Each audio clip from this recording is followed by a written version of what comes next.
Olá, tudo bem, gente? Boa tarde, quinta-feira, 25 de junho, a última semana de junho, e nós em uma live mais especial do que nunca. A tela tá bonita hoje, temos aí Hoje tá, vamos sair nós dois. Vamos sair nós dois, Abrão. Vamos, tchau. A live é legal porque não tá fora hoje. Tchau. Tá? Tchau.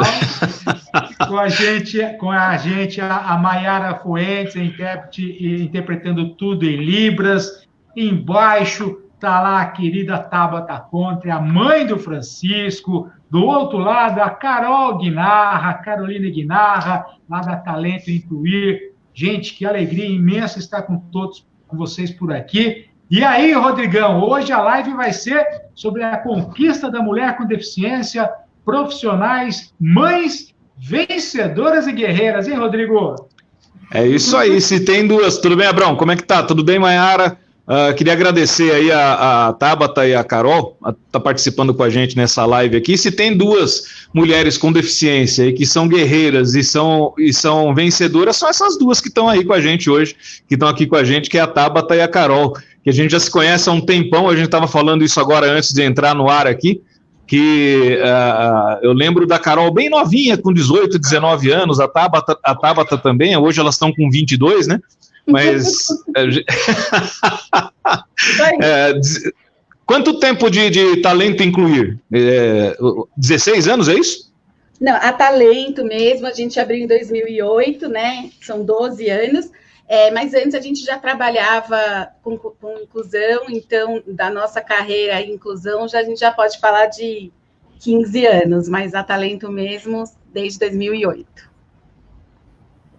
Legal. Caramba, muito tempo. Eu vou dar uma saidinha agora que eu vou disparar o link do WhatsApp para todo mundo e já eu volto aí. Fica com o Abrão que ele vai apresentando vocês. Tá bom? Tá bom. Até mais. Legal. Gente, já a nossa live já está com a Eliane Ranieri por aqui, já nos acompanhando, muita gente por aqui, mas eu quero falar da Tabata. Logo de cara com a Tabata, uma mulher com deficiência, mãe, atriz, primeira atriz cadeirante a fazer novelas do Brasil, pela Band, pela Globo, e ela costuma escrever o seguinte: viveu 20 anos andando, e em 2020 fará 20 anos rodando. Que história é essa, Tabata, a mãe do Francisco? Boa tarde, seja bem-vindo, querida. Boa tarde. Oi, pessoal da Reação, que legal estar aqui com vocês. Abrão, isso quer dizer que eu vou fazer 40 anos em 2020. Porque eu não falei nada. E 20 anos rodando. É um marco, eu acho que eu tenho que comemorar, porque é bem o limite entre o tempo que eu andei, né, com as pernas e o tempo que eu rodei com a minha cadeira. Então, eu acho que merece uma boa comemoração aí pela vida.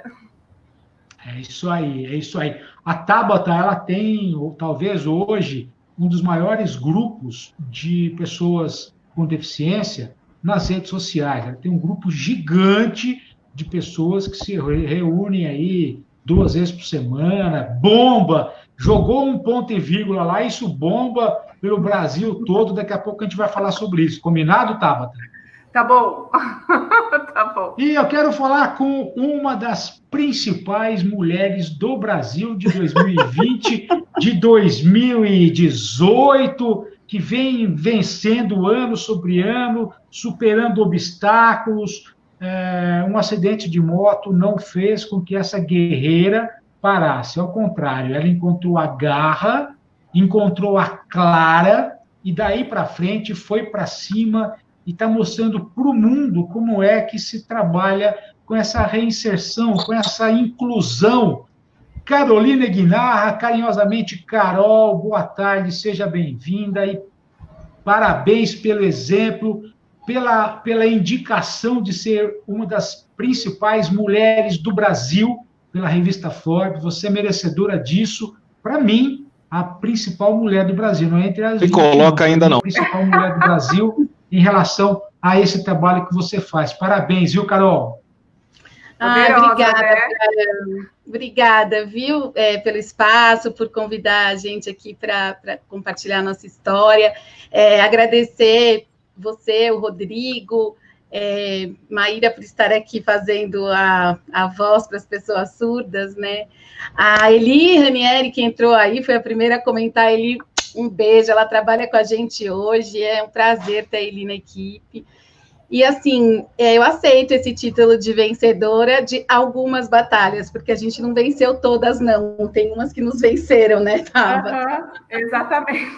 É super importante dizer, assim, acho que a gente corre um grande risco de, pela deficiência, virarmos super mulheres, e desde que a gente se entende com deficiência, eu e a Tabata, a gente se conhece, né? Nós temos 9 meses de espaço entre ela ter adquirido a deficiência e a gente se conheceu na sequência, assim, do meu acidente, e a gente já passou por muitos perrengues na vida. Em alguns a gente venceu, em outros a gente aprendeu, e acho que dessa capa de super-heroínas a gente vem fugindo há alguns anos já, porque a gente não aguenta, é muito pesado ser uma referência de poder, sabe? Eu agradeço o título, acho muito legal esse reconhecimento que a Forbes fez, de fato, transformar a vida das pessoas com esse trabalho que a gente faz, de abrir portas no mercado de trabalho, né, e favorecer dessa forma a inclusão de pessoas com deficiência, com equidade, com igualdade, com respeito. É o trabalho que a gente vem fazendo há mais de 12 anos, mas não porque nós somos diferentes das pessoas, porque a gente teve uma oportunidade, e a partir dessa oportunidade a gente entendeu que a gente podia, assim, fazer a diferença, e assim a gente foi caminhando sempre com muito rodinhas no chão, né, Tabata? A gente sempre fala isso, cuidado para não encher muito pneu. Pneuzinho murcho. Pneuzinho murcho, pneuzinho na terra, vamos ficar bem no nosso lugar, porque não ser muito, né, não ser vista como superior é o caminho que a gente sempre percorre, assim, a gente se entende um ser humano como todos os outros, com defeitos, com qualidades, com alegrias, com tristezas. E sabe, Abraão, vestir essa capa de supermulher, a gente vestiu por alguns anos, porque acho que a gente precisava do 8 para 80, faz parte da superação, até o momento que a gente percebeu que esperavam da gente muito mais do que a gente podia dar. Aí a gente volta um pouquinho, né, Tabinha? Foi assim que a gente encontrou. É muito legal a Carol trazer isso, mas eu tenho que falar que a imagem da Carol numa revista tão importante como a Forbes, como uma das 20 mulheres mais poderosas, eu sei que a gente está com a rodinha no chão, está tudo certo, mas isso traz uma questão tão importante para o universo das pessoas com deficiência, que eu senti falta quando eu adquiri a deficiência há 20 anos atrás, que é o fato de eu não me ver. Então, quando eu adquiri a deficiência, foi num acidente de carro, eu não via pessoas como eu trabalhando, estudando, namorando. Então, eu não sabia se eu podia trabalhar, estudar, namorar, ter uma vida comum. E o fato da Carol ter saído numa revista com a importância da Forbes traz um significado tão grande para mim, que tenho deficiência, de ver uma mulher com deficiência numa revista, junto com outras mulheres que são empresárias e são boas no que elas fazem, faz eu ter esperança num mundo melhor, faz eu pensar que uma garotinha que adquiriu a deficiência hoje, ou uma criança que nasceu com a deficiência, tem uma referência, porque quando a gente se vê num lugar como esse, a gente imagina que a gente também pode chegar lá. E isso é tão, tão importante, sabe? Então, eu penso nessa foto da Carol na Forbes, nessa homenagem, com um significado muito maior do que não é ser super, não é estar acima de ninguém, mas é estar num lugar onde todas as pessoas com deficiência podem chegar. E eu acho que quando um vai, a gente puxa todos os outros. E isso é muito significativo. Mas, Tabata, a cada vez que tinha uma cena de uma novela, uma cena de um trabalho publicitário que você fazia para as emissoras de televisão ou no teatro, você também levava isso para as pessoas, né? O interessante é que vocês duas se parecem muito, porque vocês tiveram assim, ó, aqui no interior, eu sou bem no interior de São Paulo, né? Aqui fala assim, cavalo arriado, quando passa, você tem que montar nele, porque se não montar nele, você não pega mais o cavalo arriado. Depois você vai cair.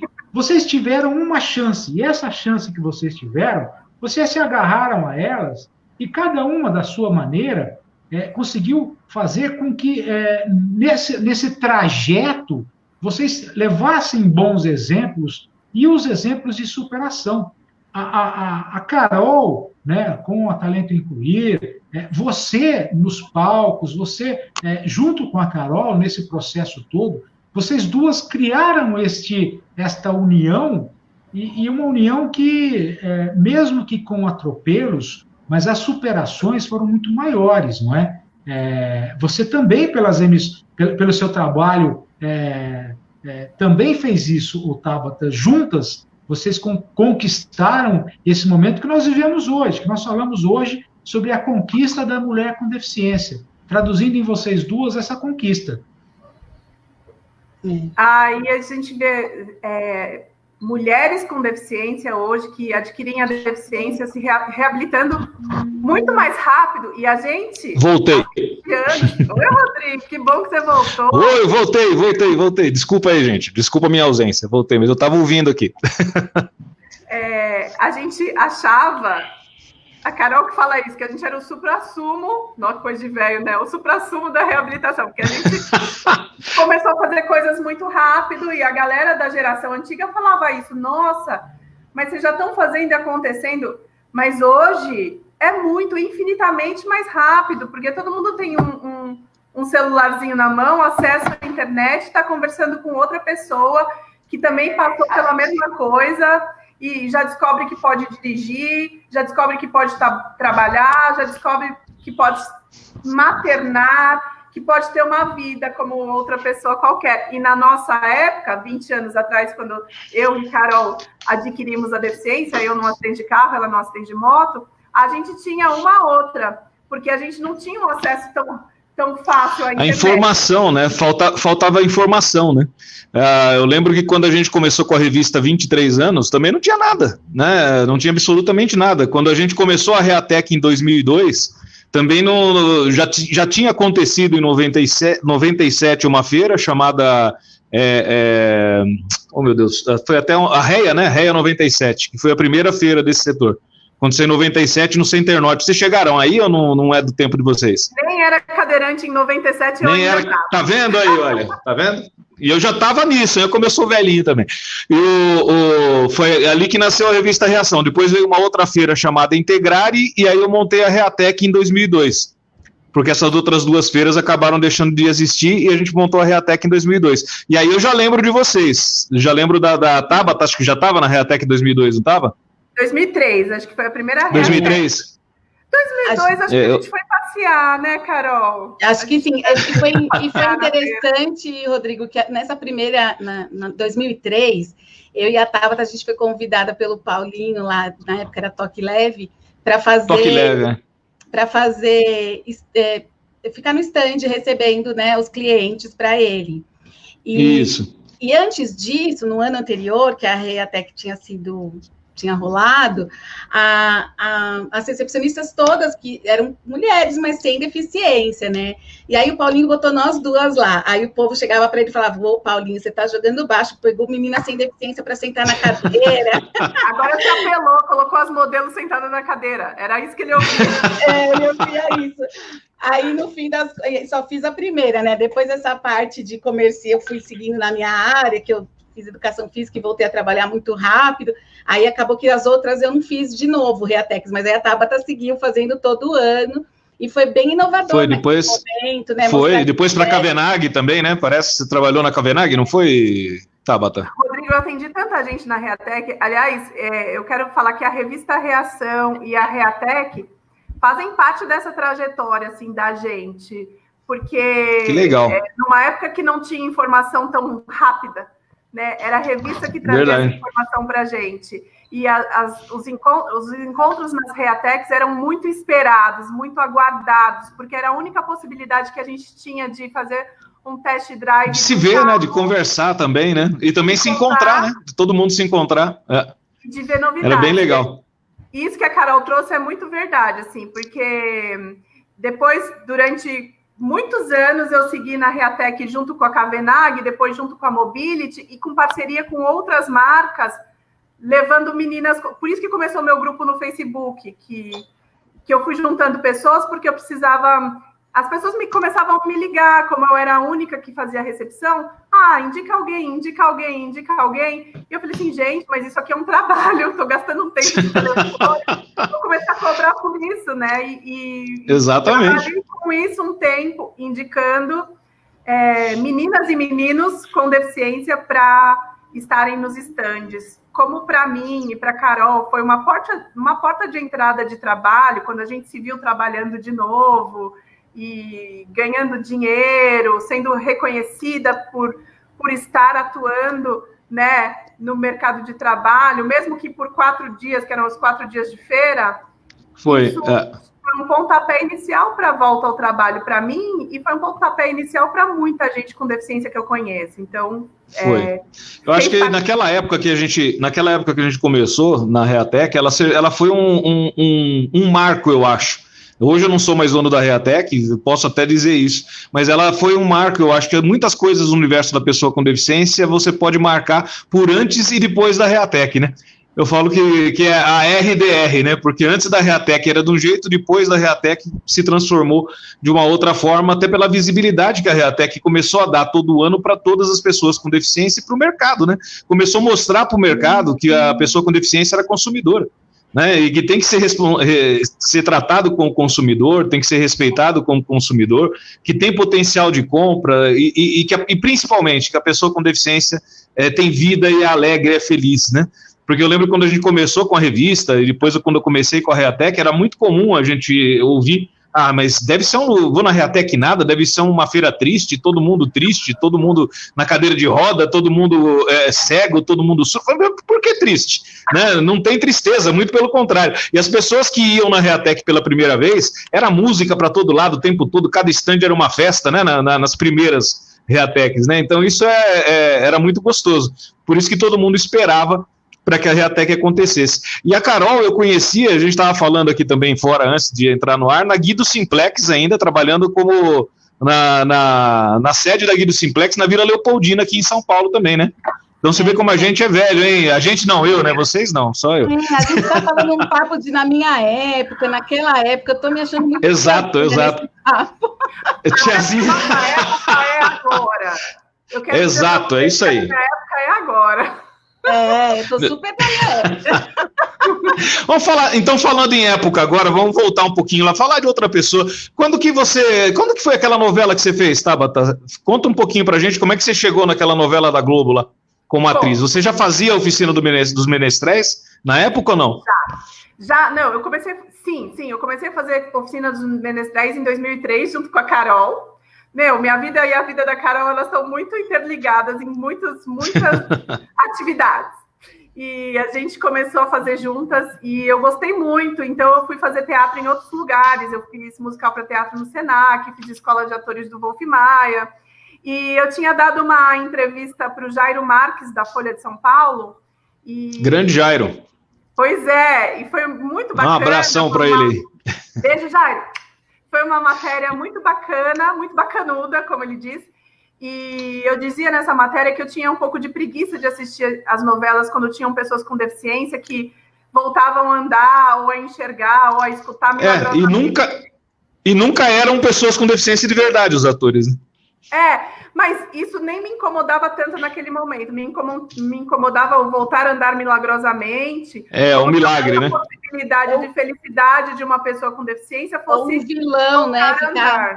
O vilão ficar como castigo também, tinha isso. Exatamente. Também. Os filmes americanos que acontece isso, né? O deficiente é sempre o cara mais inteligente ou o vilão, né? Pode reparar nisso aí também. Veja bem. O vilão da história, né? Aí, eis que Del Rangel, diretor de novelas e de cinema, leu essa matéria.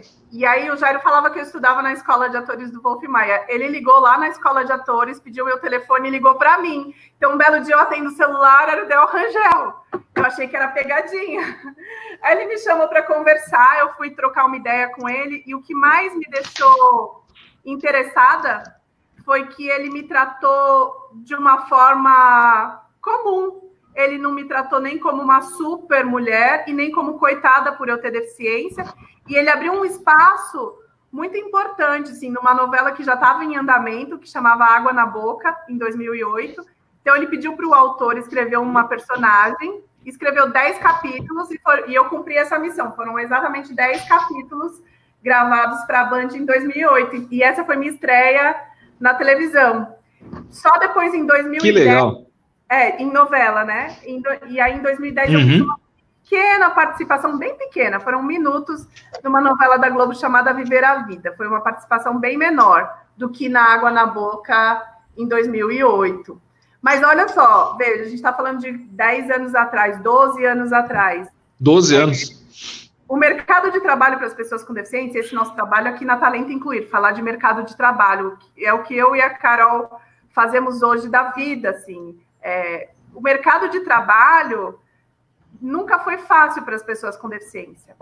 O mercado de trabalho artístico, tão pouco, quando a gente está falando de estética, de modelos e estereótipos preconcebidos. Então, se hoje já é desafiador uma pessoa com deficiência trabalhar com arte, com a sua imagem, imagina só há 12 anos atrás. 12 anos, exato. Meus amigos atores que se formaram comigo, eles faziam muito mais trabalho do que eu, faziam muito mais testes do que eu, e eu comecei a ficar preocupada, porque eu precisava comer, vestir, eu queria ter um carro, eu queria ter minha independência financeira, e aí eu não conseguia me sustentar como atriz. E quando alguém me perguntava assim, o que você faz da vida? Sou atriz, mas você trabalha? Eu ficava pé da vida, porque é um trabalho. Só que, por outro lado, eu entendo, porque é um trabalho que, naquele momento, na minha vida, não me dava independência financeira. E foi assim que eu e a Carol começamos a trabalhar juntas, porque a Carol já estava dentro das empresas, levando o tema inclusão há algum tempo, e ela me chamou para ir indo com ela, e foi assim que tudo começou nesse trabalho. E a gente já vai contar isso já, mas antes disso, vocês ainda fizeram isso aqui, lembra? Que junto legal. Com a Tati Rolim, ó. Olha o que a gente tem aqui, ó. Fui junto eu com a Tati Rolim. Tabata, porque a Tabata ainda não era mãe, né? Nessa época, a gente tinha planos. Foi você, né? Foi a Flávia Sintra, verdade. Foi você, a Flávia e a Tati. Isso, e a Tatiane Rolim. Aí como convidadas tinha a Ju Oliveira e a Kátia Remorek, isso mesmo. Então 5 tá aqui, ó, Maria de Rodas, bem bacana, bem legal esse livro. Deixa eu chamar o Abrão, para o Abrão dar uma conferida aí nas pessoas que estão seguindo a gente, e que estão assistindo a gente, e aí a gente já volta a conversar. Vamos lá, Abrão, você. Vamos lá, a Patrícia Corsini está por aqui, muita gente, a Alessandra Maria Tavares Sestari, o Renato Bacarelli, o Levi Carneiro, a Alessandra Trigo, o Diego Mendes, Eliane Ranieri, Silvana Cambiade, o Renato Bacarelli diz, aprendi com elas que o preconceito se quebra com a convivência. Um beijo para as duas, do Renato Bacarelli. Tem o Rafael Mideia, o Roque Pereira, tem uma pergunta deixa eu achar aqui, a pergunta do técnico da seleção, do Cleiton Monteiro, técnico da Seleção Brasileira de Futsal Down. Por sinal, faz um ano que o Brasil foi campeão mundial aqui em Ribeirão Preto.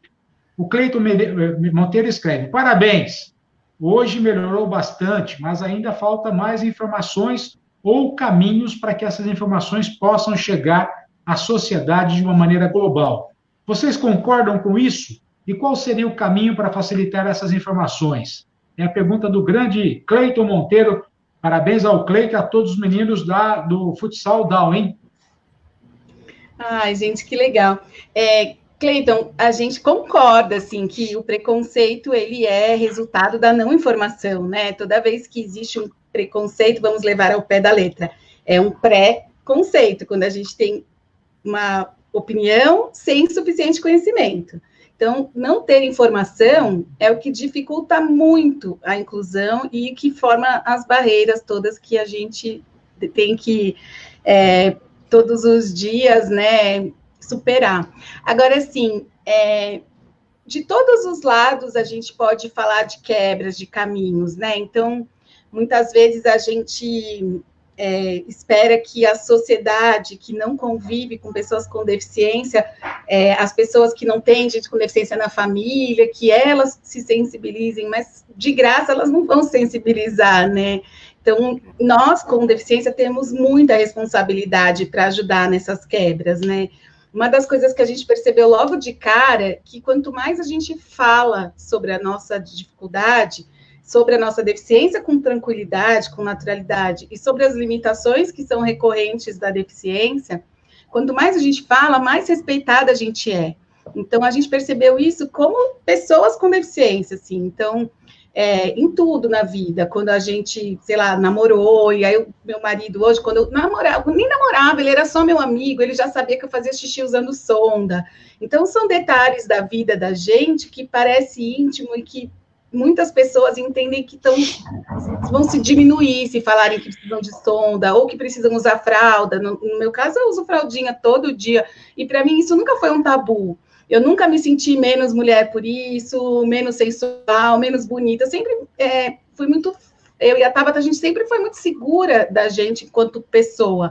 E esses detalhes a gente trata com naturalidade, o que significa que todo mundo que convive com a gente trata com naturalidade também. Se for tabu para a gente, vai ser tabu para quem convive com a gente, né? Então, esse exatamente, é isso aí. Um caminho aí para responder para o Cleiton. Quanto mais natural a gente tratar e reconhecer mesmo que existe diferença e cuidado, muito cuidado para a gente não tentar se igualar, né? A gente vem tratando isso, que recentemente a gente está conceitualizando isso, que se chama normalização. As pessoas tentam normalizar a gente. Ai, mas olha, todo mundo tem deficiência. Ai, eu nem percebo essa deficiência. Então, são tentativas de fingir que está tudo igual, quando não está tudo igual. E o que a gente pede eu sou diferente de você e tudo bem. Eu só quero que você respeite a minha diferença, assim como eu tenho que respeitar as suas, né? Então, acho que essa é uma boa dica. Em caso da gente entender que inclusão, o protagonismo está na gente. Gente, a mãe com deficiência, a mãe cadeirante, como é ser mãe, gente? Conta pra gente aí, porque vocês são inspiração para tanta gente nessa questão, não só profissional, mas também na questão da maternidade. Quem vai falar primeiro aí das duas? Vamos pela ordem de quem teve filho primeiro? Vamos falar uma coisa antes. Depois que a Carol escreveu Maria de Rodas com as outras mães, o que teve de mulher cadeirante engravidando... Um monte, assim, ó. Esse livrinho aqui destravou o mundo, ó. É verdade mesmo. É verdade mesmo. Olha só, Rodrigo, você perguntou, né? Como é ser mãe? Eu sei que é infinitamente mais difícil do que ser cadeirante. É muito mais difícil.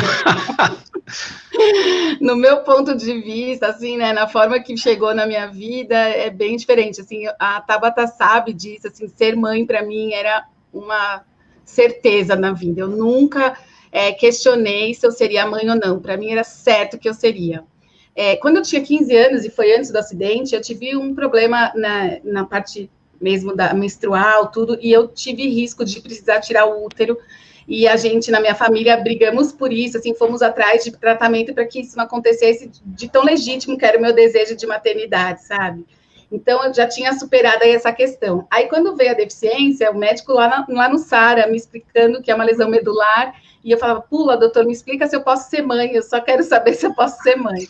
E aí ele disse que eu podia ser mãe, mas que eu tinha que, então, já que era um sonho inadiável, programar uma gestação para mais jovem possível, né, antes dos 30, porque é possível depois dos 30, mas corria risco que eu não queria correr, né.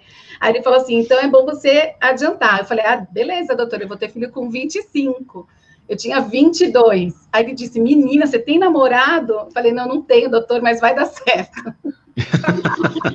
E deu certo, tudo programado, né? Enfim, na época do acidente que bacana. eu namorava, mas daí eu terminei, demorou um pouquinho para me acertar novamente, 2 anos depois do acidente que eu comecei a namorar meu marido, e ele já sabia dos meus planos, então foi tudo programadinho, bonitinho, e eu engravidei com 25. Só que daí eu desisti de um segundo filho. Eu queria ter um com 25 para ter outro antes dos 30. Mas depois que veio a Clara, eu fiquei só na Clara. Tá tudo certo. E é natural, eu garanto para você, principalmente naquela época, a Clara tá com quantos anos hoje? 14, 15? Vai fazer 15 agora, dia 15 de junho. Então, eu fico imaginando, hoje muito menos, que hoje a gente já sabe que a pessoa com deficiência tem uma visibilidade muito maior do que tinha 20 anos, 15 anos atrás. Eu fico imaginando a reação das pessoas em te ver grávida na cadeira de rodas naquela época, né? Conta um pouco disso pra gente. Nossa, foi muito legal, assim, eu lembro que eu fui na Reatec grávida, eu fui na passeata do Superação grávida, e era muito legal, assim, porque a gente já chama atenção até hoje, né? Já tem os olhares, ainda tem o olhar da sociedade quando a gente chega, quando chega as duas juntas, quando chega às vezes as 4, na Talento nós somos em 4. Hoje chama atenção, imagina, né? Há 15 anos atrás.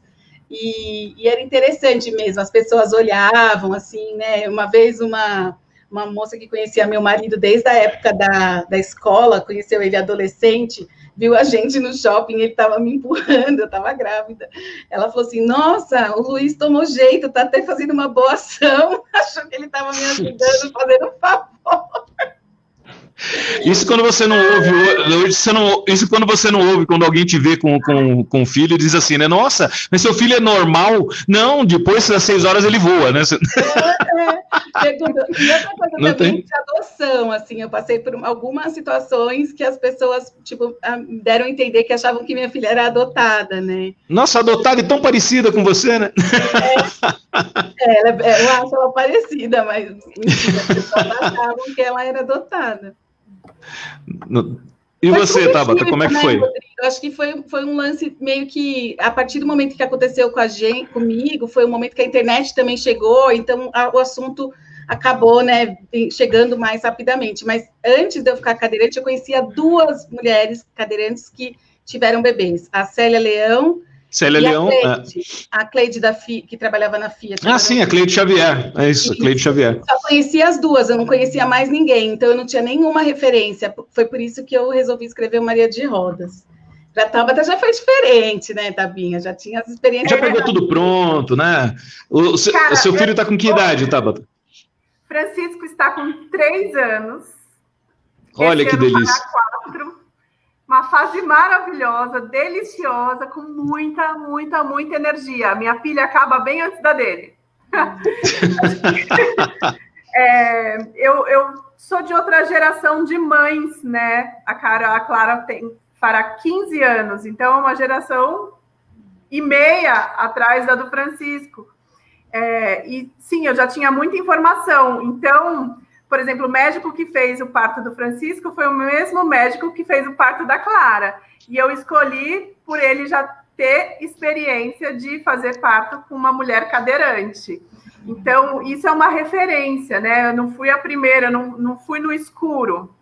Mas, diferente da Carol, eu não tinha o sonho da maternidade. Essa era uma certeza que eu não tinha na minha vida. Com 20 e poucos anos, não era nem cogitação, eu não queria mesmo ter filho antes dos 30 anos, então, eu acho que depois dos 30 começou a virar uma chavinha, me despertar um desejo, e isso bateu mais forte depois que eu comecei a namorar o Marcinho, e que a gente começou a falar sobre isso, e fazer planos juntos, e aí essa vontade veio mais forte, mas eu não contei para ninguém, não, porque eu fiz tudo bem sozinha. A Carol fica brava, que eu não contei nem para ela, só contei depois que eu estava grávida. Não, ela só me contou que estava grávida. Quando ela contou, eu falei, mas como isso? A menina nem queria ser mãe, de repente ela quer ser mãe, eu não sabia, mas enfim, brava eu não fiquei, eu só fico feliz. Toda notícia de maternidade... Toda notícia de maternidade é notícia de felicidade. Até quando ela é indesejada, eu tento trazer o lado bom aí, que é se sentir, assim, no nosso caso, né, de ter deficiência, que a invalidez ainda paira sobre nós, é um sentimento muito, muito, aí sim, muito poderoso, né? Você gerar alguém, assim, é maravilhoso. O meu ano grávida foi maravilhoso. Eu parei de trabalhar 10 dias antes do Francisco nascer. Foi um ano muito, muito gostoso, muito maravilhoso, com todos os desafios que eu estava vivendo na minha vida naquela época. A gravidez foi uma coisa muito boa. E eu me lembro de, no finalzinho da gestação, com 9 meses, eu já não queria mais dirigir, porque minha barriga já estava no volante, né? Estava imensa, parecendo a grávida de Taubaté. Eu peguei um táxi e eu passei por uma situação capacitista e machista, porque esse taxista disse assim para mim: o seu marido não devia deixar você sair nesse estado. Ele não sabia se eu era casada, solteira, mãe solo, não sabia se eu era lésbica, se eu era... Ele não sabia quem era meu parceiro, se filho tinha pai ou mãe, não sabia de nada na minha vida. Ele simplesmente decidiu que meu marido tinha que decidir se eu saísse ou não. E nesse estado, eu não sei se é grávida ou cadeirante, ou os dois juntos. Meus hormônios, eles estavam à flor da pele. Eu fiz ele voltar, parar, e eu desci, porque eu não queria continuar o caminho com ele. Meu Deus. E eu fico imaginando a transferência, né? Da cadeira para o carro e do carro para a cadeira com a barriga de 9 meses. Todo mundo passou a mão na minha bunda. Meu marido já sabe disso. Eu já avisei. Eu falei, amor, eu pedi um empurrãozinho e eu vou pedir para quem estiver passando. Abrão, tiver pergunta aí, pode interromper aí, viu? Se tiver pergunta, pode interromper a gente aí. Não, tem beijinho vindo de Portugal, do Vitor Carvalho. Um beijo para vocês, lá de Portugal. A Lu Rufino, a nossa Miss Cadeirante, também está por aqui. O Fábio, de Seixas Guimarães. O Fábio escreve assim: vocês concordam comigo que se as pessoas com deficiência forem para as ruas, restaurantes, bares, passeios públicos, quando puder, claro, esta naturalidade que tanto se espera das ditas pessoas normais acontecerá de forma mais natural? O que você acha disso, Carol? A gente super acredita nisso, sabe? Eu falo no plural porque tem coisas que vocês estão perguntando que eu já sei que a Tabata concorda, né? Mas tem coisas que a gente discorda, mas tem coisas que a gente já conversou muito na vida, né? Enfim, com o trabalho também são pontuações que a gente sempre traz. A gente vai em restaurante mesmo antes dele ser acessível, porque se a gente não for, o dono nunca vai perceber que ele precisava colocar a rampa ali, sabe? Então, a gente já topou muitos desafios de ser carregada. A hora que a gente percebe que a gente estando, a gente mostra, né, para a sociedade que a rampa não é à toa, né, que vagas reservadas não são à toa. Muitas vezes, quando a gente estava brigando por vaga lá no começo, né, dos anos 2000, a gente falava das vagas, o pessoal falava, mas nem tem tanto cadeirante assim para ter tanta vaga reservada. Enfim, essas coisas de que a gente não era visto de fato, né? Então, hoje a gente vê metrô lotado. Então, aqui em São Paulo, no horário de pico, tem os vagões que são reservados, e isso, de fato, faz a diferença. Nos ver por aí com igualdade é, sim, um ótimo exemplo para a sociedade perceber a naturalidade, né, e que a gente existe, e entender também a deficiência com menos tabus, né? É isso aí. E vamos falar um pouquinho agora também sobre o trabalho de vocês na Talento Incluir, o diferencial. E a gente vai deixar essa questão da revista Forbes aí para o final, depois eu tenho umas perguntas para te fazer, viu, Carol? Mas eu queria que vocês duas contassem para a gente como que é o trabalho da Talento Incluir. Por que vocês se destacam tanto perante as outras empresas que fazem a mesma coisa? Tem muita gente que faz a mesma coisa, muita empresa que faz a mesma coisa. Mas a gente percebe que a Talento Incluir, ela tem alguma coisa diferente, algo de especial aí. O que é esse diferencial que vocês têm? Conta um pouquinho do trabalho da Talento. Que gostoso ouvir isso, né, Tabs? Nossa! Mas é verdade, velho. Rodrigo, assim, acho que a gente tem o motivo, né, o que a Talento existe, e o motivo dela existir é a inclusão. Então, o ganhar dinheiro com isso é a consequência, e não o nosso motivo. Então, a gente não abriu empresa porque a gente achou que, tendo uma empresa, a gente ia ficar rica. A gente não achou que era o único jeito da gente ganhar dinheiro na vida. A gente abriu, né, a gente começou a empreender, fazer o trabalho de inclusão, de fato, para incluir. Então, até antes eu contei para você, né, de ter um CNPJ, foi em 2008 que a empresa se consolidou, mas antes disso, a gente já estava fazendo, bem despretensiosamente, apenas por querer oferecer a outras pessoas com deficiência as oportunidades que a gente teve, né? Especificamente comigo, o meu resgate foi muito rápido. Eu sofri acidente, 3 meses depois eu já estava trabalhando. E eu sou educadora física, eu tinha me formado em educação física fazia 1 ano. Eu dava aula de ginástica nas empresas, então eu tinha uma profissão que de cara parece não combinar com cadeira de rodas. A rotina era muito maluca, era 3, 4 lugares no mesmo dia, eu tinha que estar aqui na cidade de São Paulo. Então, essa oportunidade que a minha gestora me deu, de fato, chama muita atenção até hoje, quando eu conto essa história, né? Quando ninguém acreditava em mim, ela acreditou, eu mesma não acreditava. A gestora acreditou, e com ela acreditando, aconteceu, né, daí para frente, essa história que você está trazendo aqui de reconhecimento.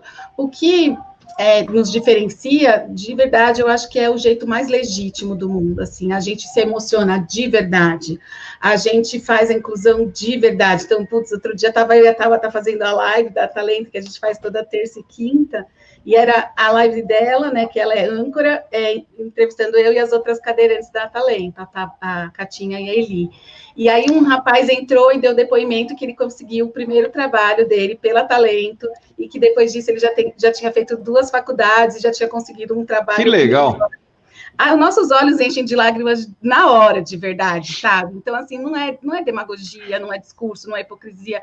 A gente faz inclusão de verdade. Eu acho que esse é o nosso diferencial.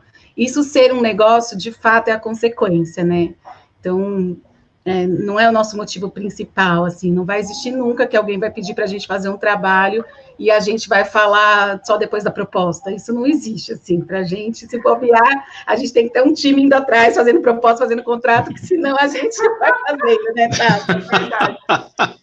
Hoje, quantas pessoas trabalham com vocês na Talento Incluir e quantas pessoas vocês já incluíram no mercado de trabalho? Tem ideia?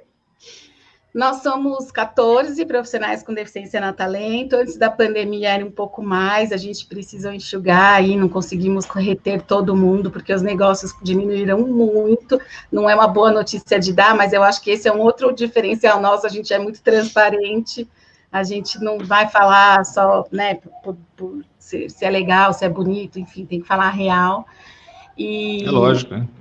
E a gente já colocou mais de 7 mil pessoas com deficiência no mercado de trabalho. Caramba! 7 mil? Uma galera. Meu Deus do céu. Uma galera. E os clientes, eu sei que vocês trabalham para muitos clientes grandes, né? Empresas grandes, né? Não só empresa grande, uma empresa média, pequena, mas vocês têm clientes importantes. Pode falar o nome de alguns aí, para que o pessoal saiba com quem que você... Vamos falar de um cliente que continua com a gente nesse momento que a gente está vivendo, que é a ADP, né, Carol? Você pode até falar melhor, porque você atendeu de pertinho. Nesse momento em que todo mundo foi para casa, quem pôde, claro, ir para casa, essa empresa colocou todos os colaboradores em casa, com e sem deficiência, mas quis olhar para os colaboradores com deficiência e entender como estava a saúde emocional deles. Então, a gente, na Talento Incluir, ligou para cada um deles para conversar, trocar essa ideia e entender como que eles estavam nesse momento, porque a gente discutiu que pessoas com deficiência já viveram muitas quarentenas na vida, algumas vivem pois até hoje. E essa volta para casa, de repente, poderia despertar algum gatilho emocional, né? Ou, como o caso de pessoas com deficiência que a gente sabe que sofrem violência em casa, né? Ou que tem pouquíssima estrutura em casa. Então, foi um trabalho muito, muito bacana, né? E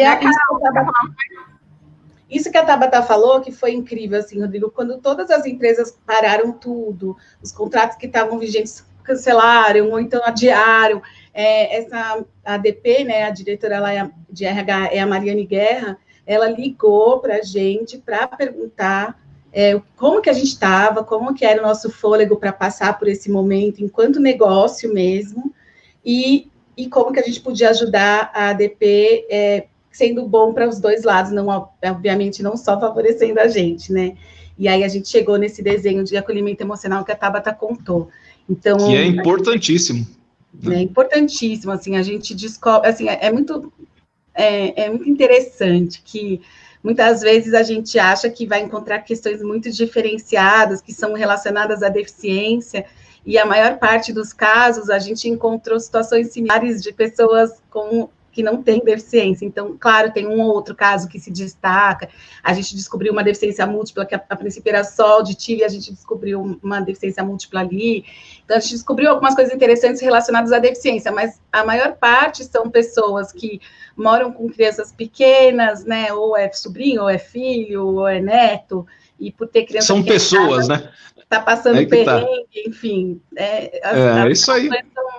É muito legal que desmistifica, né? Às vezes a gente acha que a deficiência é o que mais nos difere, mas a hora que você tem uma vida comum, a deficiência é um detalhe resolvido, né? Quando as pessoas falam, esse é meu problema, eu nem gosto que chame de problema, porque para mim a deficiência foi um problema lá em 2001, quando eu adquiri. Hoje já é um problema resolvido, né? Exatamente. Pode ser até um diferencial, mas não é um problema, né? E que empresas mais vocês trabalham de empresas conhecidas, assim, além da DP, né? Que vocês já colocaram gente, né? E outra coisa também que eu queria entender como é que vocês sentem tanto tempo de mercado? Lá atrás a lei de cotas era uma obrigação simplesmente, e hoje, com o decorrer do tempo, ela deixa de ser uma obrigação e passa a ser uma inclusão mesmo, ou ainda é muita obrigação? Funciona, no olhar das empresas, muito mais como obrigação do que como inclusão? Conta pra gente. Falar nome de cliente dá medo de esquecer algum, né, Tabinha? Ai, nossa, que responsabilidade, né? Tem a IBM, é legal falar da IBM, que a Eli Ranieri hoje trabalha com a gente, mas ela era head de diversidade na IBM, ela era nossa cliente. E aí, quando ela fez uma carreira lá, ela veio trabalhar com a gente, né? Mas são muitas vezes. Bancos, quase todos, né? Itaú, Santander. Hoje seguradoras. Empresas de tecnologia, como Amazon, Mercado Livre. Olha, que legal. Sul América. Boticário. A gente já atendeu Boticário. Agora tem L'Oréal. New Holland, John Deere. A Honda. Muita empresa grande, assim. É muito difícil a empresa que a gente não passou ainda, né, Tabinha? A gente está muito tempo e esse olhar, 7 mil pessoas colocadas. A Isadora está me ajudando aqui, viu? Ai, obrigada. Valeu, Isadora da Vocês estavam achando que o Abrão estava falando, nossa, como esse cara é bem informado, né? Tá vendo? É a Isadora. A Isadora está me ajudando aqui. Obrigada. Então, você perguntou, Rodrigo, sobre a diferença, né, de antes e de agora, assim. Isso, do olhar da empresa, é para preencher a lei de cota simplesmente, ou mudou esse olhar e hoje é mais um olhar inclusivo? Como é que tá? Inicialmente era preencher lei de cotas todas, 100%. Todas vinham porque estão sendo cobradas pela legislação. Hoje 20% vem por outros motivos. Ainda tem muita empresa que vem pela lei, tá? Mas já tem uma mudança, já tem empresas cuidando de retenção, de desenvolvimento de carreira, como a ADP, por exemplo, que a gente deu o exemplo, que a preocupação dela não é mais contratar, ela já tem cota cumprida há muito tempo. A questão dela é qualidade da inclusão, né? Como é que as pessoas com deficiência estão na minha empresa e eu quero que eles cresçam, que eles se desenvolvam. Então, tem empresas já cuidando de um outro momento da carreira mesmo, mas a maioria ainda vem motivada pela lei de cotas, né, Tabata? Depende do momento e da maturidade da empresa em relação ao tema. Empresas que começaram nas contratações há mais tempo já erraram muito, já acertaram e já entenderam que só contratar não é o caminho. É preciso implementar cultura de inclusão, é preciso preparar gestores, é preciso... Plano de carreira, né? Exatamente. Pensar que a carreira do profissional com deficiência não pode ser estagnada, que essa pessoa precisa crescer e se desenvolver e trazer resultados para o negócio. E em algum momento aí do caminho, as empresas têm esse insight. Algumas precisam errar muito para chegar nesse nível de maturidade. Outras já percebem no começo, opa, não basta só trazer números, eu estou trazendo pessoas, e eu preciso entender o perfil dessas pessoas e o quanto eu essa inclusão vai se sustentar, porque a inclusão ela não pode ser um projeto, ela tem que ser um programa, né? Algo exatamente, né? Evolua junto com a empresa. Mas é isso, depende do momento e a maturidade da empresa. E a rotatividade do profissional com deficiência nas empresas ainda existe muito? Porque lá no começo tinha bastante, né? Era muita rotatividade, né? A pessoa começava a trabalhar numa empresa hoje, vinha outra amanhã, porque era muita busca, né? Na época de profissionais com deficiência, o cara não demorava, não cumpria nem a experiência em uma para outra, ficava mudando de emprego. Como é que está isso hoje, essa rotatividade? Essa realidade vem mudando, porque assim, tantas empresas estão melhores preparadas, empresas melhores preparadas educam melhor seus colaboradores com deficiência também, porque essa troca era resultado de falta de cultura, então a pessoa não se sentia acolhida, não se sentia respeitada, não se sentia valorizada, se sentia um número, uma cota, e ela trocava, né? E ela não tinha educação corporativa, as próprias empresas educavam mal as pessoas com deficiência. Né? Ensinavam dessa forma, né? Você é um número, então você não pode crescer, não vai se desenvolver, o gestor não cobra, não dá feedback, nem reconhece, então a pessoa está ali fazendo o quê? Por isso ela trocava. E ela passa a entender melhor a responsabilidade e o protagonismo dela pela inclusão dela e pelo reflexo que a inclusão dela reflete nas outras pessoas com deficiência. E não só nas pessoas com deficiência, mas nos colegas de trabalho também, né? Acho que você tem um ambiente todo, né, que as empresas tiveram que aprender a lidar, né? Uma outra coisa também, que é curiosidade de eu perguntar para vocês, e acho que muita gente está curiosa com isso também, é a questão dos cargos, né? Quando aparece uma vaga numa empresa, antigamente era a subvaga que a gente chamava, que ficava para a pessoa com deficiência. Né? Então era sempre a recepção, o porteiro, o telemarketing. Isso mudou também, as oportunidades, as empresas estão abrindo mais para que as pessoas com deficiência, com uma melhor qualificação, ingressem no mercado de trabalho dentro da lei de cotas. Como é que está? Até tem uma pergunta aqui que eu estou vendo no chat, a Simone Meloni Brunelli perguntou, né, em relação às pessoas com faculdade, como que é a inclusão, que concilia, né, Rodrigo, com essa sua pergunta que tem a ver com cargos, né? Gente, a gente tem que pensar de uma forma comparativa. Cargos para pessoas sem deficiência, também a maioria é na base, porque as empresas geralmente fazem planos de carreira interno. Então, para ser um coordenador, um gerente, geralmente eles fazem um processo interno com os colaboradores que estão lá. Tá lá, então não sobram mesmo muitas vagas em outros cargos para todo mundo, então tem esse comparativo. Aí a gente tem um outro dado que estatisticamente, a população com deficiência tem baixa escolaridade. Então, a empresa, quando tem que resolver um problema de forma prática, eles vão atrás dos números, né? Aí eles vão ver, eu tenho mais vaga abrindo aqui nesse cargo, eu tenho mais gente com deficiência menos qualificada, então vão para isso, eles resolvem assim de forma prática.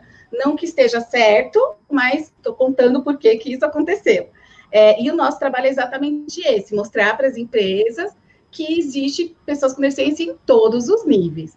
O que a gente com deficiência tem que entender é que ter o diploma, ter a faculdade, o curso, sem a experiência, muitas vezes não basta, porque a maior parte das empresas pedem um determinado nível de experiência quando ela está contratando para um analista pleno, sênior, quando já está contratando que não seja um cargo de entrada. Então, não é só porque tem a faculdade que já está lá, né? Está faltando um requisito que é a experiência. Então, a gente também tem que entender que não é o diploma que nos faz um analista, um gerente, é a carreira, muitas vezes. E hoje em dia, cada vez mais, assim, empresas como o Google, empresas de tecnologia nem pedem mais faculdade. Eles querem saber se você sabe fazer aquilo e onde você aprendeu, pouco importa. Então, experiência é sempre muito importante. E quando a gente se coloca no lugar do empregador, né, eu falo, quando eu vou contratar para a minha equipe, eu também quero uma pessoa melhor de todas, né? A melhor no sentido de já chegar jogando, já chegar entregando, que tenha o fit da empresa, que tenha os valores parecidos com aqueles valores que a gente mais prioriza, enfim. Então, só mostrando esse outro lado, né? Agora, esse amadurecimento das empresas trazerem em qualquer cargo, também tem a ver com o tempo, né? Toda vez que a gente tem um cargo que exige um pouco mais de encontrar pessoas com deficiência mais qualificadas, com experiência, com tudo aquilo que um cargo acima exige, a gente também demora mais para encontrar. Então, também precisa entender se a empresa tem tempo de esperar, se tem, né? Se não vai cair muito. Então, tem uma série de pontos ali que fazem essa realidade. E o principal, que é o que eu acho importante falar aqui, é a questão do nosso protagonismo. A gente tem uma amiga, a Fernanda, ela trabalhou na Talento Incluir, e a história dela é assim, ela foi candidata, ela é cadeirante também, a Felima. Ela foi candidata da Talento e entrou no banco JP Morgan pelo nosso processo de seleção. Aí foi a primeira vez que ela encontrou uma consultoria de inclusão, ela não sabia que isso existia, ela se apaixonou pelo nosso trabalho, ela foi para o banco, mas ficava olhando para a gente, ela queria, na real, trabalhar com a gente. Passado um ano dela no banco, ela me ligou, falando que ela ia entrar de férias e queria fazer um estágio na Talento nas férias dela, e aí deu sorte que a Tabata estava quase saindo para licença maternidade, eu falei, cara, você veio na hora certa, né? E aí deu certo, a Fê trabalhou 2 anos com a gente. Mas ela conta agora ela está na TIM, ela foi para o Rio para trabalhar na Globosat e agora, recentemente, ela mudou para a TIM. E assim, a Fê conta uma história que ela estava trabalhando num laboratório farmacêutico e ela estava, assim, numa subvaga. Ela percebeu que todas as pessoas com deficiência que foram contratadas naquele momento, uma para cada área, estavam no mesmo piso salarial. Mas ela era uma secretária bilíngue, mas ela estava ganhando o mesmo do que os outros que não tinham essa característica a mais, né? Que não falavam inglês. E aí ela foi internamente e falou, olha, tem alguma coisa errada nessa contratação, vamos conversar. Então, foi o protagonismo dela mudar a realidade dela ali. A gente, com deficiência, não pode aceitar qualquer coisa. Na hora que a gente está vendo uma oferta de trabalho, a gente tem que entender se, de fato, o que a gente está ali recebendo está de acordo com o nosso perfil, com aquilo que a gente quer fazer. Se está muito desalinhado, qual é o seu plano? Vai ficar nesse trabalho 2, 3 anos, para daí você fazer escada para ir para um outro lugar? Mas sempre planejar, né? Porque entrar de olho fechado, só porque é o que tem para hoje, é o que faz as carteiras serem carimbadas 1 mês em cada empresa, e isso é mega prejudicial para o profissional, porque vão achar que é você que não fica em lugar nenhum, e aí, na hora de contratar, não confia que você vai ficar lá, né? Exatamente. Então, tem essa questão. Eu vou pedir para o Abrão entrar aí com os agradecimentos de quem está assistindo a gente, mas eu queria que vocês já fossem pensando na resposta da pergunta que eu vou fazer depois, que é sobre, você estava falando de experiência, né, da contratação, que exige experiência, como que é o primeiro emprego daquele jovem com deficiência que está ingressando no mercado de trabalho? Aguenta aí. Abrão, com você agora. Vamos lá, Selma Rodegueiro, sou fã dessas meninas, a Isete e Sete Nájila acompanhando a gente por aqui. O Fábio de Seixas Guimarães pergunta, meninas, vocês têm algum braço da Talento Incluir no Rio de Janeiro? Sei que o momento está difícil, mas acho que tem espaço aqui. Várias empresas aqui devendo essa inclusão. Está aí a sugestão do Fábio para vocês, viu? A Carla Lima acompanhando a gente aqui, a Sueli Saianes também, o Vitor Carvalho continuou desde o comecinho, lá de Portugal. O Vitor conheceu a Tabata numa TV lá em Portugal e está acompanhando a gente aqui. Muita gente acompanhando por aqui, o Marcelo bacana. De Carvalho, muita gente por aqui, Rodrigo. O Matheus Botocin também por aqui. O meu aparelhinho vai rodando aqui e eu vou perdendo as pessoas. A Carla Lima também com a gente por aqui, mas foi o que não muito para, legal. O que não para de piscar coraçãozinho aqui na live. Acho que foi a live que mais teve coraçãozinho piscando aqui. Beijo para a Calminha, beijo para o Vitor de Portugal, para a Sueli, para a Isete, para essa galera toda, ó. Beijo, gente. Selma, a gente que é só muito fã, legal. Selma. Antes de encerrar, porque já são 4 horas da tarde, eu sei que vocês têm live também daqui a pouco, uma live de vocês, que pode até convidar o pessoal que está assistindo essa para já engatar e emendar na outra que vocês vão fazer daqui a pouquinho aí da Talento Incluir. Mas vamos falar também desse primeiro emprego, desse jovem com deficiência que ingressa no mercado de trabalho para a gente encerrar. Vamos lá. Acho que eu vou começar a Tabata completa. Assim, olha, gente, o que é importante a gente entender é que a lei de cotas nos dá a oportunidade de trabalhar CLT e com todos os benefícios de um CLT, porque não vale para a lei de cotas, por exemplo, um contrato de estágio. Mas se você está na fase de estágio, você não deveria aceitar um contrato de CLT, deveria fazer estágio. Porque ser estagiário é importante para a carreira de todos, de todos. A gente teve que fazer, eu passei por isso, fui estagiária. Então, acho que cuidado para a gente não atropelar as carreiras, porque a hora que você é contratado como analista, você também vai ser exigido como analista. E se você não está pronto para isso, sabe, quando coloca de fato o carro na frente dos bois, assim. Então, cuidar dos momentos, né? Tem os programas de jovem aprendiz, que tem o lance de valer para a cota, né? Tem uma amarração aí para o negócio acontecer. Então, pode ser uma oportunidade de primeiro emprego. O que a gente precisa ter bastante consciência aquilo que está me ofertando, eu tenho condições de atender, para a gente não frustrar aí essa primeira tentativa. E lembrar assim, que todo mundo que começa com salário baixo. Assim, os salários de entrada não são ótimos, né?